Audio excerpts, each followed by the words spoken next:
Hello and welcome to this special edition of the Capitol Report on NTD Television.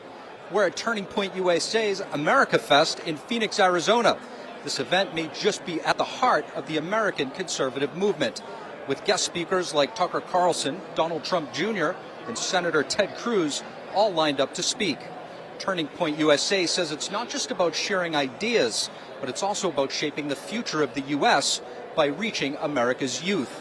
One thing's for sure, this event is igniting conservatives as we head into the 2024 primaries. Charlie Kirk is Turning Point USA's founder and president. We had a chance to speak with him earlier. Charlie Kirk, thank you so much for joining us. Thank you, man. Thanks for being here. Charlie, if you could just give us a little bit of the history as to how the idea of Turning Point was born. Yeah, I mean, it started in the suburbs of Chicago. I've always been a conservative. I was very worried that millennials were going too far to the left, and I wanted to do something about it. And I started with no money, no connections, no idea what I was doing in a garage in Lamont, Illinois. Now it's grown into really, I think it might be the largest organization on the right of all things. It's pretty unbelievable. So never really thought of it that way. But praise God. We have been really blessed the last 11 years now, both with our campus outreach, our high school outreach, what we're doing on churches, Turning Point Academy, Blexit, our influencer, our digital media, and we're just getting started. The conservative message has often had challenges resonating with young folks. How do you think you've been able to break through that barrier? Yeah, look, we listen to what young people are living through, and we message in a way that has eternal principles. Based in the Constitution and the Declaration. We make it fun, but we don't compromise on our values. But also, look, young people they're drowning in this excess of modernity. It's the most suicidal generation in history, the most drug-addicted generation in history, the most pornography-addicted generation in history. And what are they supposed to go support the left that says just go do all those things, go get high and stay medicated and sit on your couch? No, the conservative movement is about a restoration of what makes us human, of what makes life worth living. And I think that's one of the tones that you'll see here is that there are pockets of health enthusiasts and medical freedom enthusiasts and religion and faith. You're seeing a revival full spectrum in this country. And I think that's really exciting. It's more than politics. Politics is just a piece of it, right? But it's, am I being physically fit? Am I spiritually fit? Am I honoring my wife? Am I doing all these things? And that's how you reach young people. At least you could see the success here at our event. Charlie, it hasn't been without challenges. Even back when you were starting it, I'm sure that you faced a lot of adversity. I've heard the stories. Yes. In some of the different chapters and folks that are representing Turning Point yes. do. Tell us about those challenges on college campuses. Yeah, look, we love the challenges, right? We love the opposition, and it makes us stronger. We get smeared and slandered and attacked a lot, both by the media and, by a lot of people on the left and on campuses. But you can judge a success of a movement based on the type of opposition that they receive. If no one's opposing you, then you're probably not doing anything right. You're not doing anything good. And so, look, we have had kids assaulted, hospitalized, knocked out, concussed, the whole gamut, right? Lose their jobs, kicked out of fraternities, kicked out of sororities, graded differently, kicked out of school, admissions rescinded, and they're tough. They're here. They're happy. They're joyful. They're fighting like heck, and praise God for that. So, what advice would you give to those folks that are Life's still doing tough, and use it as an opportunity to grow your muscles. Talk to us about cancel culture. You were at the tip of the spear. Yeah, cancel culture is widespread. And instead of complaining about it, look, we should isolate it and say this is a big problem, but understand this is the new norm, and you have to become tough enough to navigate it and really to become anti-fragile in a world that tries to destroy your life just because you have differing views.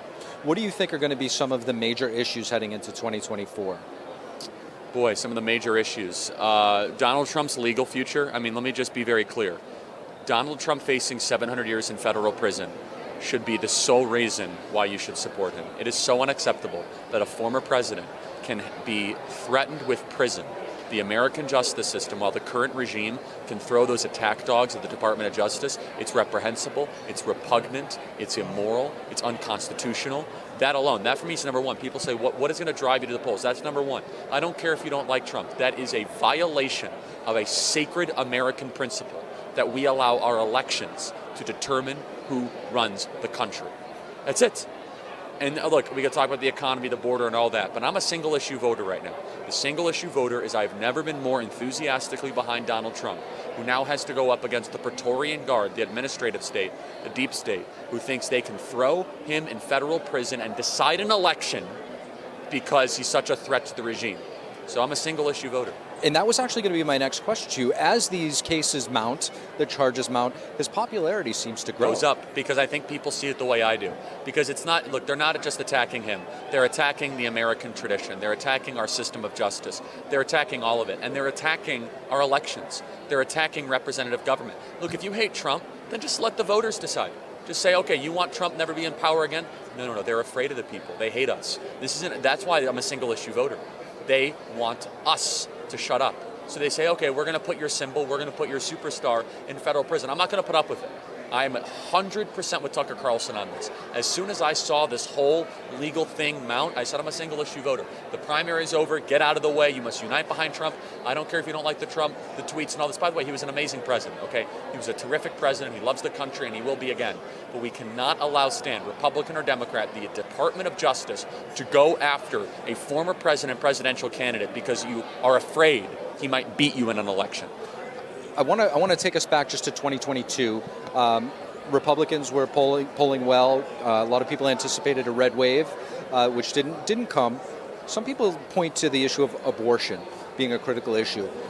You have so many young folks here. How would you pitch the issue of abortion to conservatives? Look, I think we need to play offense. I think we need to get the bad guys to answer why they support late-term abortion. Look, I believe in making abortion illegal all across the country, right? Abortion is a sin on our land. I'm a no-compromise type guy. I understand that's not a popular position with people, but I'm here to speak plain truths, right? And it might not help with elections and all that, so you guys can figure that stuff out. That's fine. And I'm not going to fault you if you're a 6-week person or 8-week person. I'm going to disagree. I'm not going to say you're a bad person, but I'm an abolitionist when it comes to abortion. I always have been, and I always will be. We need moral clarity on the topic. We need moral clarity. But I think we need to put the Democrats on defense. They need to answer the questions. When does life begin? Why is it okay to terminate a being with a heartbeat? And so, look, as far as the politics of it, you might be right. That's not what instructs my views, right? I'm first and foremost a morality guy. What is right? What is wrong? And then I determine what I say from there. Charlie, lastly, we're in the border state of Arizona. Illegal immigration, a major issue for many voters. How critical do you think this will be? Going into No, it's a major issue. We are being invaded and we are being actively replaced. I know you're not allowed to say that, but the great replacement theory is the great replacement fact. They brag about it. They say that we are going to bring in a bunch of third worlders and make the country less white. I think that's disgusting. And so it's a huge issue. I think people need to stand up and people need to say that we need a border. And outside of their own overtures about replacement, it's about the rule of law, it's about sovereignty, it's about safety. Women are getting raped, women are getting sex trafficked, there's weapons coming into our country. This is totally out of control. And so the border is one of my top issues. But remember, they're trying to replace you. Charlie Kirk, founder of Turning Point, thank you so much. God bless you. Thank you. Thank you for watching the Capitol Report. If you want to see our full broadcast, check us out at epochtv.com.